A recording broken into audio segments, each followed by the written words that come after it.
Programme Gurmat विचार विच देश अते विदेशों की समूह साध संगत का स्वागत है। साध संगत जी, जिस तरह आप जी जानते हो कि प्रोग्राम गुरमत विचार विच असीं वख-वख गुरमत के विद्वानां नूं आप जी दे रूबरू करते हाँ अते उन्हां नाल असीं करते हाँ गुरमत विचारां दी सांझ।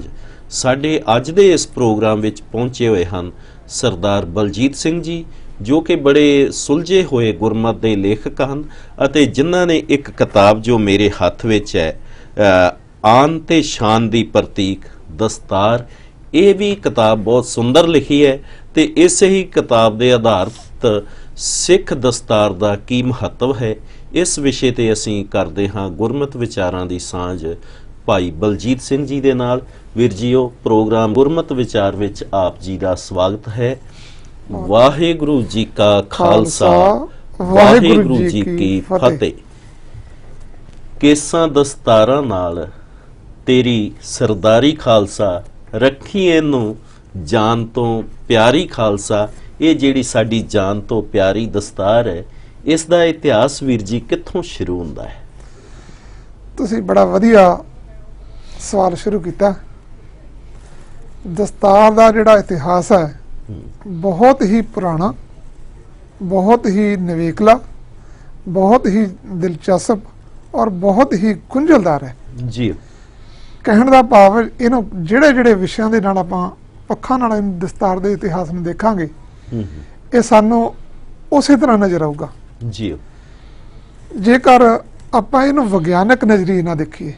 क्योंकि अज तर्की लोग धर्म दे नाल हमेशा बहस करते कह दिंदे आ कि यह चीज़ की लोड़ नहीं। जदों कि तुसीं जिवें अज दस्सिया दस्तार साडे शरीर वास्ते बहुत ही जरूरी है जी। किवें? साडे शरीर का एक अहम अते सोहल अंग किहड़ा वो है दिमाग जी। परमात्मा ने जदों इस शरीर की रचना की, उन्हें इस शरीर की रचना करने वेले इहदे सब तो अहम जिहड़ा अंग है वो दिमाग दी नूं समझिया।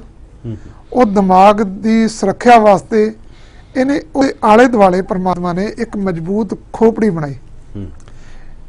ते फिर परमात्मा ने सोचा कि यह मजबूत खोपड़ी भी बड़ी घट है जी। क्योंकि परमात्मा ने ही इस संसार के वास्ते कुदरती आफतां भी भेजिया ने, जिवें कि गर्मी आ, सर्दी आ, तूफान आ, आदि बहुत सारे। इन्हां तो बचाव वास्ते परमात्मा ने सोचा कि यह दिमाग नूं बचाउण वास्ते एक खोपड़ी दा बनाती जिहड़ी मजबूत आ, पर यह मजबूत खोपड़ी नूं भी बचाउण वास्ते कुछ चाहिदा। इस वास्ते परमात्मा ने साडे सिर दे उपर लंबे वाल बनाए जी। ते जदों लंबे वाल बनाए ते हुण कई बंदे विच सवाल करनगे कि वाल तां होरां दे भी ने जी, ते पर नहीं। तुसी इस जीवां दे वल जदों झाती मारदे हो जी ते झाती मारदे तो पता लगूगा कि वाल मूँह दे उपर ते केसां दे उपर एक शेर दे हुंदे ने। शेर नूं परमात्मा ने बल भी दिता, वो बल दे आसरे शिकार कर लैंदा जी। पर परमात्मा ने मनुख नूं शेर दे मुकाबले एक होर चीज़ वध दित्ती है, वो है बुद्धि जी। ਉਹ बुद्धि के विकास के नाल परमात्मा ने इस मनुख नूं ये सोझी दिती कि ये भी तेरे वास्ते बाल भी हले घट ने, ये तो अगे कुछ होर सोच। ते जदों ये मनुख ने सोचिया ते ये सोच दा ही एक सिट्टा निकलिया कि मनुख दस्तार तक पहुंचिया जी। दस्तार का भी एक बहुत बड़ा इतिहास है। जदों विग्यानक खोजां दसदियां ने कि जदों मनुख होंद विच आया जी, होंद विच आउण तो बाद मनुख जीव जंतुआं वांगू रहिंदा सी, जंगलां च, हाँ जी, कंदरां च रहिंदा सी, पहाड़ां च रहिंदा सी, जंगल बेलियां च रहिंदा सी। जी। ते उत्थे रहिंदिआं मनुख दा खाना पीना भी उन्हां जंगली जीव जंतुआं वर्गा सी ते उन्हां वांगू ये शिकार करदा सी, उन्हां वांगू विचरदा सी जी। पर बुद्धि के विकास जदों होया, मनुख की बुद्धि के जदों विकास नाल इस चेतना आउंदी गई ते मनुख ने अपना ढंग बदलिया, इन्हें अपना समाज सिरजिया, ਸਮਾਜ ਸਿਰਜਣ ਤੋਂ ਬਾਅਦ ਮਨੁੱਖ ਨੂੰ ਪਤਾ ਲੱਗਿਆ ਕਿ ਮੈਂ ਆਪਣਾ ਕਿੱਤਾ ਵੀ ਬਦਲਾਂ ਜੀ। ਤੇ ਮਨੁੱਖ ਨੇ ਕਿੱਤਾ ਬਦਲਿਆ ਤੇ ਮਨੁੱਖ ਖੇਤੀ ਕਰਨ ਲੱਗਿਆ। ਖੇਤੀ ਕਰਦਿਆਂ ਮਨੁੱਖ ਨੂੰ ਇਹ ਪਤਾ ਲੱਗਿਆ ਵੀ ਕਪਾਹ ਵੀ ਕੋਈ ਚੀਜ਼ ਆ। ਤੇ ਮਨੁੱਖ ਨੇ ਕਪਾਹ ਦੀ ਖੋਜ ਕੀਤੀ, ਕਪਾਹ ਦੇ ਨਾਲ ਇਹਨੇ ਰੇਸ਼ਮ ਦੀ ਖੋਜ ਕੀਤੀ। ਇਹਨਾਂ ਦੋਨਾਂ ਤੋਂ ਮਨੁੱਖ ਨੇ ਕੱਪੜਾ ਬਣਾਇਆ ਤੇ ਕੱਪੜੇ ਤੋਂ ਦਸਤਾਰ ਬਣੀ ਜੀ। ਪਰ ਜਦੋਂ ਆਪਾਂ ਦਸਤਾਰ ਸੰਬੰਧੀ ਖੋਜ ਕਰਦੇ ਹਾਂ, ਪਿੱਛੇ ਨੂੰ ਜਾਂਦੇ ਹਾਂ, ਦਸਤਾਰ ਸੰਬੰਧੀ ਖੋਜ ਕਰਦੇ ਹਾਂ, ਆਪਾਂ ਭਾਰਤ ਦੇ ਪੱਖ ਲਈਏ, ਅਜੰਤਾ ਲੋਰਾ ਦੀਆਂ ਗੁਫਾਵਾਂ ਦੇਖੋ, ਉੱਥੇ ਜਦੋਂ ਬੁੱਤ ਤਰਾਸ਼ੀ ਦੇਖਦੇ ਹਾਂ ਜੀ, ਪੁਰਾਤਨ ਸਾਹਿਤ ਪੜ੍ਹਦੇ ਹਾਂ, ਉੱਥੋਂ ਪਤਾ ਲੱਗਦਾ ਕਿ ਇਹ ਦਸਤਾਰ ਕਿੱਥੋਂ ਆਈ ਆ। ਮਨੁੱਖ ਜਦੋਂ ਝੁੰਡਾਂ ਦੇ ਵਿੱਚ ਰਹਿੰਦਾ ਸੀ, ਮਨੁੱਖ ਆਪਣੇ ਖਾਣੇ ਪੀਣੇ ਵਾਸਤੇ ਕਿਉਂਕਿ ਸ਼ਿਕਾਰ ਕਰਦਾ ਸੀ, ਮਨੁੱਖ ਨੇ ਕੀ ਕਰਨਾ, ਉਹ ਮਨੁੱਖ ਜੀਵ ਜਿਹੜੇ ਪੁਰਾਤਨ ਸੀ, ਹਾਂਜੀ, ਜੋ ਜੰਗਲਾਂ ਦੇ ਵਿੱਚ ਰਹਿਣ ਵਾਲੇ ਸੀ, ਉਹਨੇ ਕੀ ਕਰਨਾ, ਉਹਨੇ ਜੰਗਲੀ ਜੀਵ ਜੰਤੂਆਂ ਦੀਆਂ ਖੋਪੜੀਆਂ ਕੱਟ ਕੇ ਆਪਣੇ ਸਿਰ ਦੇ ਉੱਪਰ ਚੜਾ ਕੇ ਝੁੰਡਾਂ ਦੇ ਵਿੱਚ ਰਲ ਕੇ ਉਸ ਜੀਵਾਂ ਦਾ ਸ਼ਿਕਾਰ ਕਰ ਲੈਣਾ ਤੇ ਉਹਨਾਂ ਨੂੰ ਭੁਲੇਖਾ ਪਾ ਦੇਣਾ ਜੀ, ਤੇ ਉਹ ਸ਼ਿਕਾਰ ਕਰਦਾ ਰਿਹਾ। ਪਰ ਜਦੋਂ ਇਹ ਵਿਕਾਸ ਹੋਇਆ ਤੇ ਮਨੁੱਖ ਨੇ ਖੇਤੀ ਕੀਤੀ, ਕਪਾਹ ਆਈ, ਕਪਾਹ ਤੋਂ ਬਾਅਦ ਨਾਲ ਰੇਸ਼ਮ ਆਇਆ ਤੇ ਕੱਪੜਾ ਆਇਆ, ਕੱਪੜੇ ਤੋਂ ਬਾਅਦ ਮਨੁੱਖ ਨੇ ਆਪਣੇ ਤਨ ਦੇ ਵਸਤਰ ਲਿਆਂਦੇ, ਤਨ ਦੇ ਵਸਤਰਾਂ ਦੇ ਨਾਲ ਇੱਕ ਦਸਤਾਰ ਵੀ ਆਈ। ਇਸ ਤੋਂ ਅੱਗੇ ਸਵਾਲ ਇਹ ਵੀ ਪੈਦਾ ਹੁੰਦਾ ਹੈ ਕਿ ਇਹ ਦਸਤਾਰ ਕੁਛ ਗਜ਼ ਦਾ ਕੱਪੜਾ ਨਹੀਂ, ਇਹ ਦਸਤਾਰ ਜੋ ਸਿੱਖੀ ਦੀ ਸ਼ਾਨ ਹੈ, ਸਿੱਖੀ ਦੀ ਆਨ ਬਾਨ ਹੈ, ਇਸ ਦਸਤਾਰ ਨੂੰ ਗੁਰੂ ਨਾਨਕ ਪਾਤਸ਼ਾਹ ਨੇ ਅਰਸ਼ ਤੱਕ ਪਹੁੰਚਾ ਦਿੱਤਾ, ਫਰਸ਼ ਤੋਂ ਚੁੱਕ ਕੇ।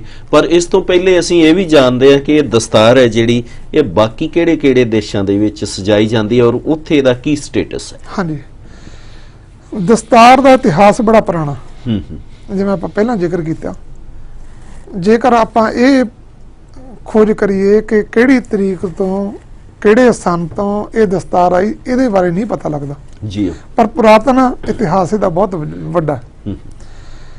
ਦਸਤਾਰ ਜਿਹੜੀ ਆ, ਇਹਦੇ ਜਦੋਂ ਆਪਾਂ ਖੋਜ ਕਰਦੇ ਹਾਂ ਤਾਂ ਮੁਹੰਮਦ ਸਾਹਿਬ ਦਾ ਜਦੋਂ ਜ਼ਿਕਰ ਆਉਂਦਾ ਜੀ, ਉਹ ਸੀਰੀਆ ਦੇ ਵਿੱਚ ਇਹਦਾ ਵਪਾਰ ਕਰਦੇ ਹੁੰਦੇ ਸੀ ਦਸਤਾਰਾਂ ਦਾ। ਉਹ ਆਪ ਵੀ ਸਿਰ ਦੇ ਉੱਪਰ ਦਸਤਾਰ ਸਿਆਉਂਦੇ ਸੀ। ਪਰ ਜਦੋਂ ਹੁਣ ਦੂਜਾ ਇੱਕ ਪੱਖ ਹੋ ਲੈਂਦੇ ਆ, ਈਸਾ ਜਿਹੜੇ ਹੋਏ ਨੇ ਉਹਨਾਂ ਤੋਂ ਕਈ ਹਜ਼ਾਰ ਸਾਲ ਪਹਿਲਾਂ ਵੀ ਦਸਤਾਰ ਸਜਾਈ ਜਾਂਦੀ ਸੀ। ਪਰ ਜਿਹੜਾ ਦਸਤਾਰ ਦਾ ਜਿਹੜਾ ਖਾਸ ਮਹੱਤਵ ਆ, ਉਹ ਜ਼ਿਆਦਾ ਮੁਸਲਮਾਨਾਂ ਨੇ ਜੀ। ਉਸ ਤੋਂ ਬਾਅਦ ਜਿਹੜਾ ਸਭ ਤੋਂ ਵੱਧ ਜਿਹੜਾ ਦਸਤਾਰ ਦਾ ਮਹੱਤਵ ਆ, ਗੁਰੂ ਨਾਨਕ ਸਾਹਿਬ ਨੇ ਜਦੋਂ 15ਵੀਂ ਸਦੀ ਦੇ ਵਿੱਚ ਦੇ ਨਾਲ ਜੁੜਦਾ ਤੇ ਜਦੋਂ ਸਿੱਖ ਧਰਮ ਦੇ ਬਾਨੀ ਧੰਨ ਸ਼੍ਰੀ ਗੁਰੂ ਨਾਨਕ ਦੇਵ ਜੀ ਇਸ ਸੰਸਾਰ ਤੇ ਆਏ ਤੇ ਜਦੋਂ ਉਹਨਾਂ ਨੇ ਇਸ ਸੰਸਾਰ ਦੇ ਉੱਪਰ ਦਸਤਾਰ ਦਾ ਮਹੱਤਵ ਲਿਆਂਦਾ, ਜਦੋਂ ਮਹਿਤਾ ਕਾਲੂ ਜੀ ਇਤਿਹਾਸ ਦੱਸਦਾ, ਤੇ ਜਦੋਂ ਮਹਿਤਾ ਕਾਲੂ ਜੀ ਉਹਨਾਂ ਨੂੰ ਪਾਧੇ ਕੋਲ ਲੈ ਕੇ ਗਏ ਨਾ, ਤਾਂ ਉਹਨਾਂ ਦੇ ਸਿਰ ਦੇ ਉੱਪਰ ਦਸਤਾਰ ਸਜਾਈ ਹੋਈ ਸੀ ਜੀ। ਸਾਡੇ ਸਿੱਖ ਗੁਰੂ ਸਾਹਿਬਾਨਾਂ ਨੇ ਸਾਰੇ ਨੇ ਦਸਤਾਰ ਸਜਾਈ ਤੇ ਸਾਡੇ ਸਾਰੇ ਸਿੱਖ ਗੁਰੂ ਸਾਹਿਬਾਨਾਂ ਦੇ ਜਿਹੜੇ ਅਨੁਯਾਈ ਸੀ, ਉਹਨਾਂ ਦੇ ਸ਼ਰਧਾਲੂ ਸੀ, ਉਹ ਵੀ ਸਾਰੇ ਦਸਤਾਰਧਾਰੀ ਸੀ ਤੇ ਦਸਤਾਰ ਦਾ ਇਹਨਾਂ ਨੇ ਬੜਾ ਮਹੱਤਵ ਕੀਤਾ ਤੇ ਬੜਾ ਸਤਿਕਾਰ ਕੀਤਾ ਜੀ। ਤੇ ਦਸਤਾਰ ਦਾ ਸਿੱਖ ਦਾ ਇੱਕ ਅੰਗ ਹੀ ਬਣ ਕੇ ਰਹਿ ਗਈ ਜੀ। ਪੰਥ ਰਤਨ ਤੇ ਸਿੱਖ ਕੌਮ ਦੀ ਮਾਇਨਾਤ ਸ਼ਖਸੀਅਤ ਗਿਆਨੀ ਸੰਤ ਸਿੰਘ ਮਸਕੀਨ ਜੀ, ਮੈਨੂੰ ਉਹਨਾਂ ਦੇ ਨਾਲ ਮਿਲਣ ਦਾ ਮੌਕਾ ਮਿਲਿਆ। ਦਸਤਾਰ ਦੇ ਵਿਸ਼ੇ ਤੇ ਉਹਨਾਂ ਨੇ ਇੱਕ ਮੈਨੂੰ ਬੜੀ ਅਜੀਬ ਗੱਲ ਦੱਸੀ ਜੀ। ਮੈਂ ਹੈਰਾਨ ਰਹਿ ਗਿਆ ਕਿ ਜਦੋਂ ਅਸੀਂ ਸਾਰੇ ਦਸਤਾਰ ਨੂੰ ਇੱਕ ਸਮਾਜਿਕ ਪਹਿਰਾਵਾ ਮੰਨੀ ਜਾਂਦੇ ਹਾਂ ਜੀ, ਤੇ ਉਹ ਕਹਿੰਦੇ ਦਸਤਾਰ ਸਾਡਾ ਸਮਾਜਿਕ ਪਹਿਰਾਵਾ ਨਹੀਂ, ਦਸਤਾਰ ਤਾਂ ਸਾਡਾ ਰੂਹਾਨੀ ਪਹਿਰਾਵਾ ਹੈ ਜੀ। ਤੇ ਭਾਈ ਗੁਰਦਾਸ ਜੀ ਦੀਆਂ ਵਾਰਾਂ ਦੇ ਵਿੱਚ ਇਸ ਦਸਤਾਰ ਦਾ ਜ਼ਿਕਰ ਆਉਂਦਾ ਜੀ। ਤੇ ਜਦੋਂ ਉਸ ਕ੍ਰਿਸ਼ਨ ਤੇ ਸੁਦਾਮੇ ਦੇ ਮੇਲ ਦਾ ਜ਼ਿਕਰ ਕਰਦੇ ਆ, ਉਹਦੇ ਜਦੋਂ ਉਹ ਆਉਂਦੇ ਆ ਨਾ, ਕਹਿੰਦੇ ਭਾਈ ਗੁਰਦਾਸ ਜੀ ਵਰਣਨ ਕਰਦੇ ਆ, ਦੂਰੋਂ ਦੇਖ ਡੰਡੌਤ ਕਰ ਛੱਡ ਸਿੰਘਾਸਨ ਹਰ ਜੀ ਆਏ ਜੀ। ਕਹਿੰਦੇ ਕ੍ਰਿਸ਼ਨ ਭਗਵਾਨ ਨੂੰ ਜਦੋਂ ਪਤਾ ਲੱਗਿਆ ਨਾ ਵੀ ਉਹ ਮੇਰਾ ਮਿੱਤਰ ਸੁਦਾਮਾ ਆਇਆ ਜੀ, ਤਾਂ ਉਹ ਸਿੰਘਾਸਨ ਛੱਡ ਕੇ ਕ੍ਰਿਸ਼ਨ ਸੁਦਾਮਾ ਦੇ ਅੱਗੇ ਗਏ ਤੇ ਉਹਨਾਂ ਦੇ ਅੱਗੇ ਡੰਡੌਤ ਕੀਤੀ। ਹਾਂਜੀ, ਡੰਡੌਤ ਮਨੁੱਖ ਉਹਦੇ ਕਰਦਾ ਜਿਹੜਾ ਆਪ ਤੋਂ ਵੱਡਾ ਹੋਵੇ ਜੀ। ਤੇ ਉਸ ਤੋਂ ਉਹਦੇ ਅੱਗੇ ਪ੍ਰਕਰਮਾ ਕੀਤੀ। ਹੂੰ ਪ੍ਰਕਰਮਾ ਉਹਦੀਆਂ ਕੀਤੀਆਂ ਜਾਂਦੀਆਂ ਨੇ ਜਿਹਦੇ ਤੋਂ ਕੁਝ ਲੈਣਾ ਹੋਵੇ ਜੀ। ਤੇ ਪ੍ਰਕਰਮਾ ਕਰਨ ਤੋਂ ਬਾਅਦ ਉਹਨੂੰ ਆਪਣੇ ਸਿੰਘਾਸਣ ਤੇ ਬਿਠਾਇਆ। ਹੂੰ ਸਿੰਘਾਸਣ ਤੇ ਬਿਠਾਉਣ ਤੋਂ ਬਾਅਦ ਉਹਨਾਂ ਦੇ ਚਰਨ ਧੋਤੇ, ਹੂੰ ਚਰਨਾਮਤ ਲਈ। ਚਰਨਾਮਤ ਲੈਣ ਤੋਂ ਬਾਅਦ ਉਹਨਾਂ ਨੇ ਆਪਣੀ ਪਤਨੀ ਰੁਕਮਣੀ ਨੂੰ ਕਿਹਾ ਕਿ ਸੋਨੇ ਦੀ ਥਾਲੀ ਦੇ ਵਿੱਚ ਦਸਤਾਰ ਸਜਾ ਕੇ ਲੈ ਕੇ ਆ। ਵਾਹ ਜੀ ਵਾਹ, ਬਹੁਤ ਸੋਹਣਾ। ਸੋਨੇ ਦੀ ਥਾਲੀ ਦੇ ਵਿੱਚ ਦਸਤਾਰ ਸਜਾ ਕੇ ਲੈ ਕੇ ਆ। ਹੂੰ ਜਦੋਂ ਕਿ ਕ੍ਰਿਸ਼ਨ ਭਗਵਾਨ ਨੂੰ ਸਾਹਮਣੇ ਦਿਖਦਾ ਸੀ ਕਿ ਸੁਦਾਮੇ ਦੇ ਜਿਹੜੀ ਆ ਤੇੜ ਧੋਤੀ ਪਾਈ ਆ, ਜੀ। ਉਹ ਵੀ ਉਹਦਾ ਤਨ ਨਹੀਂ ਢੱਕ ਰਹੀ। ਹੂੰ ਉਹਦੇ ਪਾਟੇ ਹੋਏ ਕੱਪੜੇ ਨੇ, ਉਹਦੇ ਪੈਰਾਂ ਦੇ ਵਿੱਚ ਜੁੱਤੀ ਨਹੀਂ। ਹੂੰ ਤੇ ਪਰ ਕ੍ਰਿਸ਼ਨ ਭਗਵਾਨ ਨੇ ਉਹਨਾਂ ਦੇ ਧੋਤੀ ਨਹੀਂ ਦੇਖੀ, ਉਹਨਾਂ ਦੇ ਤਨ ਦੇ ਕੱਪੜੇ ਨਹੀਂ ਦੇਖੇ। ਉਹਨਾਂ ਨੇ ਦਸਤਾਰ ਨੂੰ ਕਿਉਂ ਮਹੱਤਵ ਦਿੱਤਾ? ਹੂੰ ਉਹ ਇਸ ਕਰਕੇ ਮਹੱਤਵ ਦਿੱਤਾ ਕਿ ਉਹਨਾਂ ਨੇ ਜਿਹੜਾ ਸੁਦਾਮਾ ਜੀ ਨੇ ਸਵੇਰ ਤੋਂ ਲੈ ਕੇ ਸ਼ਾਮ ਤੱਕ ਜੀ ਜਾਂ ਹੁਣ ਤੱਕ ਦਾ ਕੀਤਾ ਹੋਇਆ ਰੱਬੀ ਚਿੰਤਨ ਸੀ, ਕਿਤੇ ਉਹ ਅਜਾਈ ਨਾ ਚਲਾ ਜਾਵੇ, ਜੀ। ਕਿਉਂਕਿ ਉਹ ਰੂਹਾਨੀਅਤ ਦਾ ਪੱਖ ਸੀ। ਹੂੰ ਤੇ ਕ੍ਰਿਸ਼ਨ ਭਗਵਾਨ ਨੇ ਉਸ ਨੂੰ ਸੰਭਾਲਣ ਦੀ ਖਾਤਰ ਸੁਦਾਮਾ ਜੀ ਦੇ ਸਿਰ ਤੇ ਉੱਪਰ ਪਹਿਲਾਂ ਦਸਤਾਰ ਸਜਾਈ। ਇਹਦੇ ਨਾਲ ਹੀ ਵੀਰ ਜੀ ਇੱਕ ਸਵਾਲ ਹੋਰ ਵੀ ਪੈਦਾ ਹੁੰਦਾ, ਇਹ ਜਿਹੜਾ ਸਰੋਪਾ ਅਸੀਂ ਗੁਰੂ ਘਰਾਂ ਵਿੱਚ ਜਾਂਦੇ ਆ, ਇਹ ਸਾਡੇ ਗਲ 'ਚ ਜੋ ਸਰੋਪਾ ਪਾਇਆ ਜਾਂਦਾ ਹੈ, ਜੀ। ਕੀ ਇਹ ਸਰੋਪਾ ਦਸਤਾਰ ਦਾ ਹੀ ਜਿਹੜਾ ਵਾ ਉਹ ਸ਼ਾਰਟ ਰੂਪ ਨਹੀਂ ਕੀਤਾ ਹੋਇਆ ਕਿ ਇਹ ਦਸਤਾਰ ਹੀ ਅਸਲ 'ਚ ਦਿੱਤੀ ਜਾਂਦੀ ਹੋਵੇ? ਜਿਹੜੀ ਦਸਤਾਰ ਹੈ, ਜਿਹੜੀ ਉਹਦਾ ਅਸੀਂ ਲੈਂਥ ਘੱਟ ਕਰ ਦਿੱਤੀ ਹੋਵੇ, ਕਿ ਇਹਨੂੰ ਅਸੀਂ ਦਸਤਾਰ ਤੇ ਸਰੋਪੇ 'ਚ ਕੋਈ ਫਰਕ ਲੱਗਦਾ ਹੈ? ਇਸ ਤਰ੍ਹਾਂ ਸਵਾਲ ਦਾ ਸਾਡਾ ਬੜਾ ਵਧੀਆ ਜੀ। ਇਹ ਸਰੋਪਾ ਗੁਰੂ ਘਰ ਵੱਲੋਂ ਇੱਕ ਸਨਮਾਨ ਹੈ ਜੀ, ਜਿਹਦਾ ਅਰਥ ਹੈ ਸਿਰ ਤੋਂ ਲੈ ਕੇ ਪੈਰਾਂ ਤੱਕ ਜੀ, ਤੇ ਤੇਰੇ ਮਾਲਕ ਤੇਰੇ ਪਰਦੇ ਕਜਦਾ। ਮੈਨੂੰ ਇੱਥੇ ਕਹਿਣ ਲੱਗੇ ਬੜਾ ਦੁੱਖ ਹੁੰਦਾ, ਜੀ। ਅਸੀਂ ਰੂਹਾਨੀਅਤ ਨੂੰ ਛੱਡ ਕੇ ਸਮਾਜਿਕ ਨੂੰ ਛੱਡ ਕੇ ਰਾਜਨੀਤਿਕ, ਰਾਜਨੀਤਿਕ ਨੂੰ ਛੱਡ ਕੇ ਕੁਝ ਹੋਰ ਹੀ ਪਾਸੇ ਚੱਲ ਪਏ ਹਾਂ। ਜੀ। ਇਹ ਜਿਹੜਾ ਸਰੂਪਾ ਗੁਰੂ ਘਰ ਵੱਲੋਂ ਸਾਨੂੰ ਸਨਮਾਨਿਤ ਮਿਲਦਾ, ਜੀ, ਇੱਕ ਬਹੁਤ ਹੀ ਸਤਿਕਾਰਯੋਗ, ਬਹੁਤ ਹੀ ਸਨਮਾਨਯੋਗ, ਜੀ, ਇੱਕ ਨਿਸ਼ਾਨੀ ਮਿਲਦੀ ਹੈ ਸਾਨੂੰ, ਜਿਹਨੂੰ ਆਪਾਂ ਕਹਿ ਸਕਦੇ ਹਾਂ ਕਿ ਰੱਬੀ ਦਾਤ ਮਿਲਦੀ ਹੈ। ਜੀ। ਪਰ ਅਸੀਂ ਉਹਦਾ ਸਤਿਕਾਰ ਨਹੀਂ ਕਰਦੇ। ਇਹ ਅਸਲ ਵਿੱਚ ਕੀ ਹੈ? ਸਰੂਪਾ ਇੱਕ ਦਸਤਾਰ ਦਾ ਹੀ ਦੂਜਾ ਰੂਪ ਹੈ। ਜੀ। ਕਿਉਂਕਿ ਜਿੱਦਾਂ ਮੈਂ ਪਹਿਲਾਂ ਜ਼ਿਕਰ ਕੀਤਾ ਕਿ ਜਿਹੜਾ ਦਸਤਾਰ ਇੱਕ ਰੂਹਾਨੀ ਪਹਿਰਾਵਾ, ਜਿਵੇਂ ਸਾਡੇ ਤਨ ਦੇ ਪਹਿਨਣ ਵਾਲੇ ਕੱਪੜੇ ਆ, ਜੀ, ਆਪਾਂ ਕਹਿੰਦੇ ਆ ਨਾ, ਖਾਈਏ ਮਨ ਪਾਉਂਦਾ ਤੇ ਪਹਿਨੀਏ ਜੱਗ ਪਾਉਂਦਾ। ਜੀ। ਪਰ ਜਿਹੜੀ ਦਸਤਾਰ ਆ ਇਹ ਰੂਹਾਨੀ ਪਹਿਰਾਵਾ, ਜੀ। ਤੇ ਗੁਰੂ ਘਰ ਵੱਲੋਂ ਸਾਨੂੰ ਮਿਲਿਆ ਹੋਇਆ ਨੇ ਜਿਹੜੀ ਆ ਇਹ ਪਹਿਰਾਵਾ ਮਿਲਿਆ, ਜੀ, ਉਹ ਹੈ ਸਰੂਪਾ। ਜੀ। ਇਸ ਦੇ ਨਾਲ ਹੀ ਅਸੀਂ ਇੱਕ ਚੀਜ਼ ਹੋਰ ਵੀ ਤੁਹਾਡੇ ਤੋਂ ਜਾਣਨੀ ਚਾਹਾਂਗੇ। ਤੁਸੀਂ ਇਹ ਕਿਤਾਬ ਦੇ ਵਿੱਚ ਅਲੱਗ-ਅਲੱਗ ਤਰ੍ਹਾਂ ਦੀਆਂ ਦਸਤਾਰਾਂ ਦੇ ਫੋਟੋਜ਼ ਵੀ ਦਿੱਤੇ ਹੋਏ ਆ ਕਿ ਕਿਹੜੇ ਧਰਮ ਦੇ ਲੋਕ ਕਿਸ ਤਰ੍ਹਾਂ ਦੀ ਦਸਤਾਰ ਪਹਿਨਦੇ ਆ, ਕਿਸ ਜਾਤੀ ਦੇ ਲੋਕ ਕਿਸ ਤਰ੍ਹਾਂ ਦੀ ਦਸਤਾਰ ਪਹਿਨਦੇ ਆ, ਕਿਸ ਸੰਪਰਦਾਇ ਦੇ ਲੋਕ ਕਿਸ ਤਰ੍ਹਾਂ ਦੀ ਦਸਤਾਰ ਪਹਿਨਦੇ ਆ। ਉਹ ਸਾਰੀਆਂ ਫੋਟੋਆਂ ਮੈਂ ਇਹਦੇ ਵਿੱਚ ਦੇਖ ਰਿਹਾ ਸੀ ਤੁਹਾਡੀ ਕਿਤਾਬ ਵਿੱਚ। ਤੇ ਇਹ ਜਿਹੜੀ ਦਸਤਾਰ ਹੈ, ਇਹ ਕਿਹੜੇ-ਕਿਹੜੇ ਧਰਮਾਂ ਦੇ ਵਿੱਚ ਭਾਰਤ ਵਿੱਚ ਜਾਂ ਕਿਹੜੇ-ਕਿਹੜੇ ਪ੍ਰਾਂਤਾਂ 'ਚ ਪਹਿਨੀ ਜਾਂਦੀ ਹੈ, ਉਸ ਤੇ ਵੀ ਥੋੜਾ ਜਿਹਾ ਤੁਸੀਂ ਚਾਨਣਾ ਪਾਓ। ਦਸਤਾਰ ਜਿਹੜੀ ਹੈ ਨਾ, ਸਾਡੇ ਸੰਸਾਰ ਦੇ ਵਿੱਚ ਪਹਿਲਾਂ ਸਾਰੇ ਸੰਸਾਰ 'ਚ ਹੀ ਦਸਤਾਰ ਸਜਾਈ ਜਾਂਦੀ ਸੀ। ਜੀ। ਪਰ ਸਮੇਂ ਦੀ ਰਫ਼ਤਾਰ ਕੁਝ ਹੋਰ ਪਾਸੇ ਚੱਲ ਪਈ। ਮਨੁੱਖ ਦੀ ਦਿਸ਼ਾ ਦੋਨੇ ਬਦਲ ਗਏ। ਅੱਜ ਜੇ ਦੇਖਿਆ ਜਾਵੇ ਤਾਂ ਮੁਸਲਮਾਨ ਜੀ ਥੋੜੀ ਗਿਣਤੀ 'ਚ ਦਸਤਾਰ ਸਜਾਉਂਦੇ ਨੇ, ਬਹੁਤੇ ਉਹ ਵੀ ਮਨਫੀ ਹੁੰਦੇ ਜਾਂਦੇ। ਸਿੱਖ ਧਰਮ ਦੇ ਵਿੱਚ ਦਸਤਾਰ ਦਾ ਬਹੁਤ ਹੀ ਵੱਡਾ ਸਤਿਕਾਰ ਹੈ ਤੇ ਸਿੱਖ ਦਾ ਇੱਕ ਅੰਗ ਹੀ ਹੈ। ਜੀ। ਇੱਕ ਰੱਬੀ ਦਾਤ ਹੈ, ਇਹਨੂੰ ਮੰਨਦੇ ਆ ਤੇ ਸਿੱਖ ਧਰਮ ਦੇ ਵਿੱਚ ਜ਼ਿਆਦਾ ਬੰਨੀ ਜਾਂਦੀ ਆ। ਤੁਸੀਂ ਸਵਾਲ ਕੀਤਾ ਸੀ ਵੀ ਕਿੱਥੇ-ਕਿੱਥੇ ਸਜਾਈ ਜਾਂਦੀ ਆ। ਮੈਂ ਉਹੀ ਸਵਾਲ ਦੁਬਾਰੇ ਲੈ ਕੇ ਆਉਣਾ, ਦੁਬਾਰੇ ਯਾਦ ਕਰਾਉਣਾ। ਗਿਆਨੀ ਸੰਤ ਸਿੰਘ ਮਸਕੀਨ ਜੀ ਨੇ ਹੀ ਦੱਸਿਆ ਸੀ ਜੀ ਕਿ ਈਰਾਨ ਦੇ ਵਿੱਚ ਲੋਕੀ ਮੁਹੰਮਦ ਸਾਹਿਬ ਜੀ ਦੀ ਦਸਤਾਰ ਵਾਲੀਆਂ ਉਹਨਾਂ ਦੇ ਸਰੂਪ ਵੀ ਆਪਣੇ ਘਰਾਂ ਦੇ ਵਿੱਚ, ਆਪਣੇ ਵਪਾਰਕ ਅਦਾਰਿਆਂ ਦੇ ਵਿੱਚ ਵੀ ਲਾਉਂਦੇ ਨੇ। ਜੀ।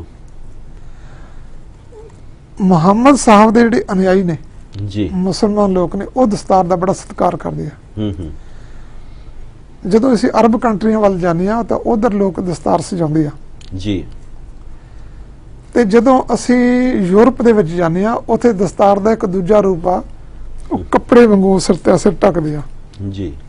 ਪਰ ਭਾਰਤ ਦੇ ਵਿੱਚ ਦਸਤਾਰ ਅਜੇ ਵੀ ਸਜਾਈ ਜਾਂਦੀ ਆ। ਹਾਂਜੀ। ਇੱਕ ਅੰਗਰੇਜ਼ੀ ਵਿਦਵਾਨ ਨੇ ਖੋਜ ਕਰਕੇ ਸਿੱਟਾ ਕੱਢਿਆ ਕਿ ਏਸ਼ੀਆ ਦੇ ਵਿੱਚ 1000 ਕਿਸਮ ਦੀਆਂ ਦਸਤਾਰਾਂ ਸਜਾਈਆਂ ਜਾਂਦੀਆਂ ਨੇ ਵੱਖ-ਵੱਖ ਸ਼ੈਲੀਆਂ ਦੇ ਰਾਹੀਂ। ਜੀ। ਜਿਹੜੀ ਮੁੱਖ ਸ਼ੈਲੀਆਂ ਨੇ ਉਹ ਹੈਗੀ ਆ ਸਿੱਖਾਂ ਦੀ ਦਸਤਾਰ। ਜੀ। ਪਰ ਜਿਹੜੇ ਵਿਦੇਸ਼ੀ ਜਿਹੜੇ ਇੱਥੇ ਆਉਂਦੇ ਨੇ ਸਾਡੇ, ਜਿਹੜੇ ਭਾਰਤ ਦੇ ਵਿੱਚ ਆਉਂਦੇ ਨੇ, ਉਹ ਜਿਹੜੀਆਂ ਮੁੱਖ ਦਸਤਾਰਾਂ ਨੂੰ ਜਿਹੜੇ ਪਸੰਦ ਕਰਦੇ ਨੇ ਉਹ ਕਰਦੇ ਨੇ ਨਿਹੰਗ ਸਿੰਘਾਂ ਦੀ ਦਸਤਾਰ। ਜੀ। ਤੇ ਉਸ ਤੋਂ ਬਾਅਦ ਜਿਹੜਾ ਕਰਦੇ ਨੇ ਆਮ ਜਿਹੜੀ ਸਾਡੀ ਆ ਟੇਢੀ ਦਸਤਾਰ ਹੈ। ਜੀ। ਉਸ ਤੋਂ ਬਾਅਦ ਕਰਦੇ ਨੇ ਰਾਜਸਥਾਨੀਆਂ ਦੀ ਜਿਹੜੀ ਇਸ ਦਸਤਾਰ। ਭਾਰਤ ਵਿੱਚ ਦਸਤਾਰ ਨੂੰ ਵੱਖ-ਵੱਖ ਤਰੀਕੇ ਨਾਲ ਸਜਾਇਆ ਜਾਂਦਾ। ਜੀ। ਤੇ ਇਹਨੂੰ ਆਪਾਂ ਕਹਿ ਸਕਦੇ ਹਾਂ ਧਰਮ ਦੇ ਆਧਾਰ ਤੇ ਜੇਕਰ ਆਪਾਂ ਦੇਖੀਏ, ਇੱਕ ਤਾਂ ਇਹ ਪੱਖ ਲਵਾਂਗੇ ਧਰਮ ਦੇ ਆਧਾਰ ਤੇ ਮੁਸਲਮਾਨ ਦੇ ਵਿੱਚ ਮੌਲਵੀ ਉਹ ਵੀ ਦਸਤਾਰ ਸਜਾਉਂਦੇ ਨੇ। ਜੀ। ਮੁਸਲਮਾਨਾਂ ਦੇ ਵਿੱਚ ਫਕੀਰ ਨੇ ਉਹ ਵੀ ਸਜਾਉਂਦੇ ਨੇ। ਇਸੇ ਤਰ੍ਹਾਂ ਆਪਾਂ ਹਿੰਦੂ ਧਰਮ ਦੇ ਵਿੱਚ ਲੈਂਦੇ ਹਾਂ, ਹਿੰਦੂ ਧਰਮ ਦੇ ਵਿੱਚ ਪੁਰੋਹਿਤ ਨੇ। ਜੀ। ਉਹ ਵੀ ਸਜਾਉਂਦੇ ਨੇ। ਇੱਕ ਜੰਗਮ ਹੁੰਦੇ ਨੇ ਜਿਨ੍ਹਾਂ ਦੇ ਸਿਰ ਤੇ ਉਹ ਲੱਗੇ ਹੁੰਦੇ ਆ ਪੰਖ ਜੇ ਉਹ ਰਾਥੇ ਟੱਲੀਆਂ ਖੜਕਾਉਂਦੇ ਆ। ਜੀ। ਤੇ ਉਹ ਟੱਲੀ ਦੇ ਵਿੱਚ ਹੀ ਆਪਣੀ ਭੇਟਾ ਲੈਂਦੇ ਆ। ਉਹ ਜੰਗਮ ਵੀ ਦਸਤਾਰ ਸਜਾਉਂਦੇ ਨੇ। ਜੀ। ਇਸੇ ਤਰ੍ਹਾਂ ਸਾਡੇ ਸਿੱਖਾਂ ਦੇ ਵਿੱਚ ਨੇ। ਸਿੱਖਾਂ ਦੇ ਵਿੱਚ ਜਿਹੜੀ ਮੁੱਖ ਦਸਤਾਰ ਜਿਹੜੀ ਗੁਰੂ ਸਾਹਿਬ ਤੋਂ ਸਾਨੂੰ ਚੱਲੀ ਆ ਰਹੀ ਹੈ, ਜਿਹਨੂੰ ਹੂ-ਬਹੂ ਸਾਂਭ ਕੇ ਰੱਖਿਆ, ਉਹ ਨਿਹੰਗ ਸਿੰਘਾਂ ਨੇ ਰੱਖਿਆ। ਜੀ। ਨਿਹੰਗ ਸਿੰਘਾਂ ਨੇ ਆਪਣੀ ਦਸਤਾਰ ਜਿਹੜੀ ਦਸ਼ਮੇਸ਼ ਪਿਤਾ ਨੇ ਸਾਨੂੰ ਬਖਸ਼ਿਸ਼ ਕੀਤੀ ਸੀ, ਉਹਨੂੰ ਹੂ-ਬਹੂ ਸੰਭਾਲ ਕੇ ਰੱਖਿਆ। ਜੀ। ਇੱਕ ਤਾਂ ਉਹ ਦਸਤਾਰ ਹੈ। ਇੱਕ ਗੁਰਮੁਖੀ ਦਸਤਾਰ ਹੈ। ਜੀ। ਗੁਰਮੁਖੀ ਦਸਤਾਰ ਉਹ ਦਸਤਾਰ ਹੈ ਜਿਹੜੀ ਸਿੰਘ ਸਾਹਿਬਾਨ ਸਾਡੇ ਸਜਾਉਂਦੇ ਨੇ। ਜੀ। ਜਿਵੇਂ ਅਕਾਲ ਤਖਤ ਸਾਹਿਬ ਦੇ ਹੈੱਡ ਗ੍ਰੰਥੀ ਸਾਹਿਬ, ਹਰਮੰਦਰ ਸਾਹਿਬ ਦੇ ਗ੍ਰੰਥੀ ਸਾਹਿਬਾਨ, ਜੀ, ਤੇ ਗੁਰੂ ਘਰ ਦੇ ਜਿਹੜੇ ਗ੍ਰੰਥੀ ਸਾਹਿਬਾਨ ਨੇ, ਤੇ ਗੁਰੂ ਘਰ ਦੇ ਜਿਹੜੇ ਕੀਰਤਨੀਏ ਨੇ, ਕਥਾਵਾਚਕ ਨੇ, ਅਰਦਾਸੀਏ ਨੇ, ਜੀ, ਜਿਹੜੀ ਉਹ ਸਜਾਉਂਦੇ ਨੇ। ਉਹ ਜਿਹੜੀ ਦਸਤਾਰ ਆ ਉਹਦੇ ਵਿੱਚ ਕੀ ਹੁੰਦਾ, ਉਹਦੇ ਵਿੱਚ ਪਿੱਛੇ ਲੜ ਨਹੀਂ ਹੁੰਦਾ। ਅੱਛਾ ਜੀ। ਉਹ ਦਸਤਾਰ ਲੰਬੀ ਦਸਤਾਰ ਹੁੰਦੀ ਹੈ, ਉਹਨੂੰ ਤਹਾਂ ਲਾ ਕੇ ਉਹ ਸਿੱਧਾ ਸਿਰ ਟੱਕ ਕੇ ਉੱਪਰ ਬੰਨ੍ਹਦੇ ਨੇ। ਜੀ। ਉਹ ਦਸਤਾਰ ਨੂੰ ਮੂੰਹ ਦੇ ਵਿੱਚ ਨਹੀਂ ਲੈਂਦੇ। ਉਹ ਦਸਤਾਰ ਨੂੰ ਉਹਨੂੰ ਗੁਰਮੁਖੀ ਦਸਤਾਰ ਕਹਿੰਦੇ ਆ। ਜੀ। ਇਸੇ ਤਰ੍ਹਾਂ ਨਿਰਮਲੇ ਮਹਾਂਪੁਰਸ਼ ਨੇ, ਉਹ ਵੀ ਦਸਤਾਰ ਸਜਾਉਂਦੇ ਆ। ਜੀ। ਇਸੇ ਤਰ੍ਹਾਂ ਜਿਹੜੀ ਜਿੱਦਾਂ ਹੁਣ ਆਪਾਂ ਪਟਿਆਲਾ ਸ਼ਾਹੀ ਦਸਤਾਰ ਹੈ, ਮਹਾਰਾਜਾ ਪਟਿਆਲਾ ਜਾਂ ਮਹਾਰਾਜਾ ਭੁਪਿੰਦਰ ਸਿੰਘ ਤੋਂ ਜਾਂ ਚੱਲਿਆ, ਉਹਨਾਂ ਦਾ ਚਲਾਇਆ ਹੈ ਜਿਹੜਾ ਉਹ ਸ਼ੈਲੀ ਸੀ, ਉਹ ਚੱਲ ਰਹੀ ਆ। ਤੇ ਜਿਹੜੀ ਆਪਾਂ ਦਸਤਾਰ ਸਜਾਉਂਦੇ ਨਾ, ਇਹ ਮਹਾਰਾਜਾ ਰਣਜੀਤ ਸਿੰਘ ਦੇ ਦਰਬਾਰੀਆਂ ਦੀ ਸ਼ੈਲੀ ਆ। ਜੀ। ਜਿਹੜੀ ਮਹਾਰਾਜਾ ਰਣਜੀਤ ਸਿੰਘ ਦੇ ਦਰਬਾਰੀਆਂ ਦੀ ਸ਼ੈਲੀ। ਤੇ ਜਿਹੜਾ ਦਸਤਾਰ ਦਾ ਜੇਕਰ ਆਧੁਨਿਕ ਰੂਪ ਆਪਾਂ ਦੇਖੀਏ, ਆਧੁਨਿਕ ਰੂਪ ਦੇ ਵਿੱਚ ਅੰਗਰੇਜ਼ਾਂ ਨੇ ਬੜਾ ਯੋਗਦਾਨ ਪਾਇਆ। ਜੀ। ਪਰ ਸੰਭਾਲ ਦੇ ਵਿੱਚ ਸਿੱਖਾਂ ਨੇ ਪਾਇਆ। ਅੰਗਰੇਜ਼ਾਂ ਨੇ ਜਦੋਂ 1857 ਦੇ ਵਿੱਚ ਜਦੋਂ ਭਾਰਤ ਦੇ ਵਿੱਚ ਇੱਕ ਗਦਰ ਚੱਲਿਆ, ਜੀ, ਜਦੋਂ ਚਰਬੀ ਵਾਲੇ ਉਹਨਾਂ ਨੇ ਕਾਰਤੂਸ ਦਿੱਤੇ, ਭਾਰਤੀਆਂ ਨੇ ਉਹਦੀ ਵਿਰੋਧਤਾ ਕੀਤੀ। ਜੀ। ਤੇ ਅੰਗਰੇਜ਼ਾਂ ਨੂੰ ਹੱਥਾਂ ਬਾਰਾਂ ਦੀ ਪੈ ਗਈ, ਤੇ ਹੁਣ ਅਸੀਂ ਕੀ ਕਰੀਏ। ਉਸ ਵੇਲੇ ਅੰਗਰੇਜ਼ਾਂ ਨੇ ਭਾਰਤ ਦੀ ਇੱਕੋ ਇੱਕ ਜਿਹੜੀ ਸਭ ਤੋਂ ਵੱਡੀ ਜੁਝਾਰੂ ਕੌਮ ਸੀ, ਉਹ ਸੀ ਸਿੱਖ ਕੌਮ। ਜੀ। ਇਹਦੇ ਵੱਲ ਪੂਰੀ ਨਿਗਾਹ ਟਿਕਾ ਕੇ ਰੱਖੀ ਕਿ ਅਸੀਂ ਇਸ ਕੌਮ ਨੂੰ ਆਪਣੇ ਹੱਥ 'ਚ ਰੱਖਣਾ। ਤੇ ਉਦੋਂ ਅੰਗਰੇਜ਼ਾਂ ਨੇ ਕੀ ਕੀਤਾ, ਇਸ ਕੌਮ ਨੂੰ ਵੀ ਕਿਹਾ ਸੀ ਕਿ ਤੁਸੀਂ ਟੋਪੀ ਪਾਓ। ਕਿਉਂਕਿ ਅੰਗਰੇਜ਼ ਚਾਹੁੰਦੇ ਸੀ ਕਿ ਅਸੀਂ ਆਪਣੀ ਫੌਜ ਦੇ ਵਿੱਚ ਇਕਸਾਰਤਾ ਲੈ ਕੇ ਆਉਣੀ ਆ। ਜੀ। ਇਕਸਾਰਤਾ ਦਾ ਮਤਲਬ ਉਹ ਕਹਿੰਦੇ ਸਾਡੀ ਫੌਜ ਦੇ ਵਿੱਚ ਜਿਵੇਂ ਟੋਪੀ ਆ, ਸਾਡੀ ਬਸ ਪੈਂਟ ਆ, ਤੇ ਸਾਡੀ ਉਹ ਕਮੀਜ਼ ਆ, ਉਦਾਂ ਰੱਖਣਾ। ਉਹ ਇਕਸਾਰਤਾ ਲੈ ਕੇ ਆਉਣੀ ਚਾਹੁੰਦੇ ਸੀ। ਪਰ ਸਿੱਖ ਦਾ ਦਸਤਾਰ ਦੇ ਨਾਲ ਬਹੁਤ ਹੀ ਜ਼ਿਆਦਾ ਮੋਹ ਆ, ਕਿਉਂਕਿ ਇਹਦੇ ਗੁਰੂ ਨੇ ਦਿੱਤੀ ਹੋਈ ਆ, ਗੁਰੂ ਦੀ ਬਖਸ਼ਿਸ਼ ਆ। ਤੇ ਸਿੱਖ ਨੇ ਟੋਪੀ ਪਹਿਨਣ ਤੋਂ ਮਨਾ ਕਰਤਾ।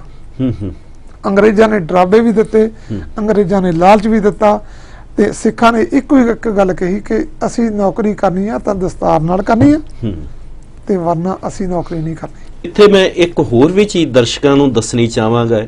ਇਹਦੇ ਵਿੱਚ ਕੋਈ ਸ਼ੱਕ ਨਹੀਂ ਕਿ ਅੰਗਰੇਜ਼ਾਂ ਨੇ ਸਿੱਖਾਂ ਨੂੰ ਦਸਤਾਰ ਪਹਿਨਣ ਤੋਂ ਹਟਾਉਣ ਦੀਆਂ ਕੋਸ਼ਿਸ਼ਾਂ ਕੀਤੀਆਂ, ਪਰ ਸਿੱਖਾਂ ਨੇ ਕੁਝ ਕ੍ਰਿਸ਼ਮੇ ਐਸੇ ਕਰ ਵਿਖਾਏ ਕਿ ਫੌਜ ਦੇ ਵਿੱਚ ਅੰਗਰੇਜ਼ ਅਫਸਰ ਵੀ ਕਈ ਦਸਤਾਰਾਂ ਪਹਿਨਣ ਲੱਗ ਗਏ। ਉਸ ਦਾ ਜ਼ਿਕਰ ਮੈਂ ਇੱਕ ਕਿਤਾਬ ਦੇ ਵਿੱਚੋਂ ਪੜ੍ਹਿਆ ਹੈ, ਜਿਸ ਦੇ ਵਿੱਚ ਸਰਦਾਰ ਨਰਿੰਦਰ ਸਿੰਘ ਜੀ ਕਪੂਰ ਨੇ ਲਿਖਿਆ ਕਿ ਇੱਕ ਵਾਰ ਇੱਕ ਅੰਗਰੇਜ਼ ਅਫਸਰ ਆਪਣੇ ਸਹਾਇਕ ਦੇ ਨਾਲ, ਜੋ ਸਿੱਖ ਸੀ, ਉਸ ਸਹਾਇਕ ਦੇ ਨਾਲ ਸੈਰ ਤੇ ਚਲਾ ਗਿਆ ਤੇ ਨਦੀ ਦੇ ਵਿੱਚ, ਇਸੇ ਬਿਆਸ ਦਰਿਆ ਦੇ ਵਿੱਚ ਜਦ ਉਹ ਰੋੜਨ ਲੱਗਾ ਤਾਂ ਉਸ ਵੇਲੇ ਸਿੱਖ ਨੇ ਆਪਣੀ ਦਸਤਾਰ ਲਾ ਕੇ ਉਹਨੂੰ ਸੁੱਟੀ, ਔਰ ਸੁੱਟਣ ਤੋਂ ਬਾਅਦ ਉਹ ਉਸ ਦਸਤਾਰ ਨੂੰ ਪਕੜ ਕੇ ਨਦੀ ਚੋਂ ਬਾਹਰ ਨਿਕਲਾਇਆ, ਉਹਦੀ ਜਾਨ ਬਚ ਗਈ। ਤੇ ਉਸ ਸਮੇਂ ਤੋਂ ਬਾਅਦ ਉਸ ਅੰਗਰੇਜ਼ ਅਫਸਰ ਨੇ ਆਰਮੀ ਦੇ ਵਿੱਚ ਰਹਿੰਦਿਆਂ ਹੋਇਆਂ ਖੁਦ ਵੀ ਦਸਤਾਰ ਸਜਾਉਣੀ ਸ਼ੁਰੂ ਕਰ ਦਿੱਤੀ ਤੇ ਬਾਕੀਆਂ ਨੂੰ ਵੀ ਇਹ ਪ੍ਰੇਰਨਾ ਦਿੱਤੀ ਕਿ ਇਹ ਦਸਤਾਰ ਹੈ ਜਿਹੜੀ, ਇਹ ਮਨੁੱਖ ਦਾ ਜੀਵਨ ਬਚਾਉਂਦੀ ਹੈ। ਔਰ ਇਸ ਜਗ੍ਹਾ ਤੇ ਇੱਕ ਚੀਜ਼ ਹੋਰ ਵੀ ਮੈਂ ਦੱਸਣੀ ਚਾਹੁੰਦਾ ਹਾਂ ਕਿ ਕਈ ਵਾਰ ਸ਼ਾਇਦ ਇਹ ਦਸਤਾਰ ਸਿਰ ਤੋਂ ਉਤਾਰ ਦੇਣਾ ਵੀ ਕਿਸੇ ਚਿੰਤਾ ਦਾ, ਅਫਸੋਸ ਦਾ ਵਿਸ਼ਾ ਹੁੰਦਾ ਹੈ।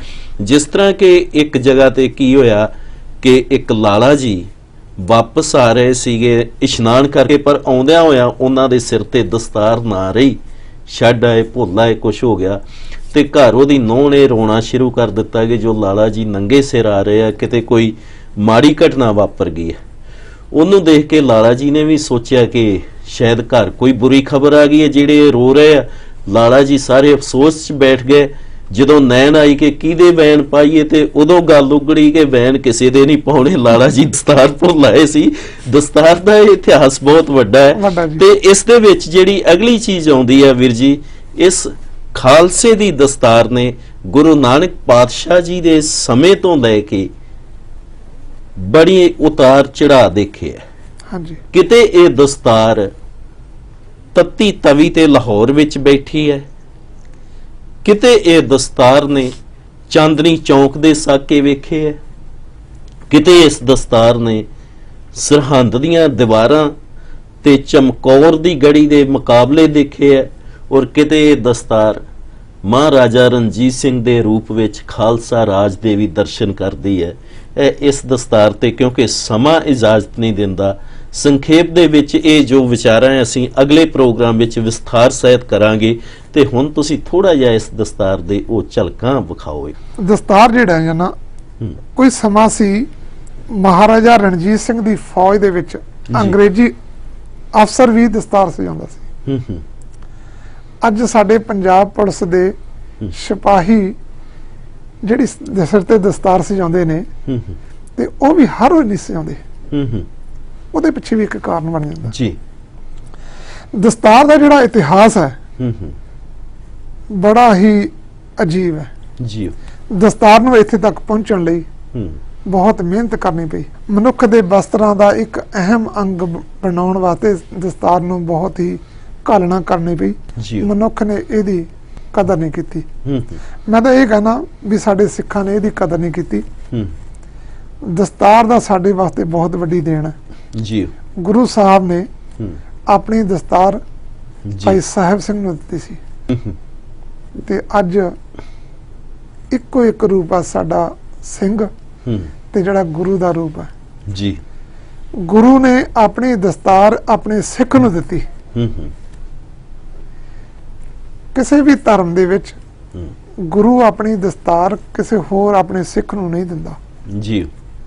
ਜਦੋਂ ਸਾਡੇ ਗੁਰੂ ਨੇ ਸਾਡੇ ਸਿੱਖ ਨੂੰ ਦਸਤਾਰ ਦਿੱਤੀ ਤੇ ਸਾਡਾ ਫਰਜ਼ ਬਣਦਾ ਹੈ ਉਸ ਦਸਤਾਰ ਨੂੰ ਸੰਭਾਲ ਕੇ ਰੱਖੀਏ ਜੀ। ਇਹ ਜੋ ਗੁਰਮਤਿ ਵਿਚਾਰਾਂ ਦੀ ਸਾਂਝ ਹੈ ਵੀਰ ਜੀ ਨਾਲ, ਇਸ ਨੂੰ ਖਤਮ ਕਰਨ ਨੂੰ ਤਾਂ ਮਨ ਨਹੀਂ ਕਰਦਾ, ਪਰ ਸਮਾਂ ਹੁਣ ਇਜਾਜ਼ਤ ਨਹੀਂ ਦਿੰਦਾ। ਬਾਕੀ ਦੀਆਂ ਜੋ ਵਿਚਾਰਾਂ ਨੇ, ਕਰੀਬ ਕਾਫੀ ਲੰਬਾ ਵਿਸ਼ਾ ਹੈ ਇਸ ਵਿਸ਼ੇ ਤੇ ਬਾਕੀ ਦੀਆਂ ਵਿਚਾਰਾਂ ਅਸੀਂ ਅਗਲੇ ਪ੍ਰੋਗਰਾਮਾਂ ਵਿੱਚ ਵੀਰ ਜੀ ਹੋਰਾਂ ਦੇ ਨਾਲ ਕਰਾਂਗੇ, ਸਰਦਾਰ ਬਲਜੀਤ ਸਿੰਘ ਜੀ ਹੋਰਾਂ ਨਾਲ। ਤੇ ਹੁਣ ਵੀਰ ਜੀ ਤੁਸੀਂ ਇਸ ਪ੍ਰੋਗਰਾਮ ਵਿੱਚ ਪਹੁੰਚ ਕੇ ਸੰਗਤਾਂ ਦੇ ਨਾਲ ਗੁਰਮਤਿ ਵਿਚਾਰਾਂ ਦੀ ਸਾਂਝ ਪਾਈ। ਅਸੀਂ ਆਸ ਕਰਾਂਗੇ ਅੱਗੇ ਤੋਂ ਵੀ ਜਦੋਂ ਤੁਹਾਨੂੰ ਇਸ ਪ੍ਰੋਗਰਾਮ ਵਿੱਚ ਬੁਲਾਈਏ, ਇਸੇ ਤਰ੍ਹਾਂ ਹੀ ਪਹੁੰਚ ਕੇ ਤੁਸੀਂ ਸੰਗਤਾਂ ਦੇ ਨਾਲ ਗੁਰਮਤਿ ਵਿਚਾਰਾਂ ਦੀ ਸਾਂਝ ਪਾਉਂਦੇ ਰਹੋਗੇ ਜੀ। ਔਰ ਇਸ ਵਿਸ਼ੇ ਨੂੰ ਅਸੀਂ ਅੱਗੇ ਕੰਟੀਨਿਊ ਰੱਖਾਂਗੇ। ਵਾਹਿਗੁਰੂ ਜੀ ਕਾ ਖਾਲਸਾ, ਵਾਹਿਗੁਰੂ ਜੀ ਕੀ ਫਤਿਹ।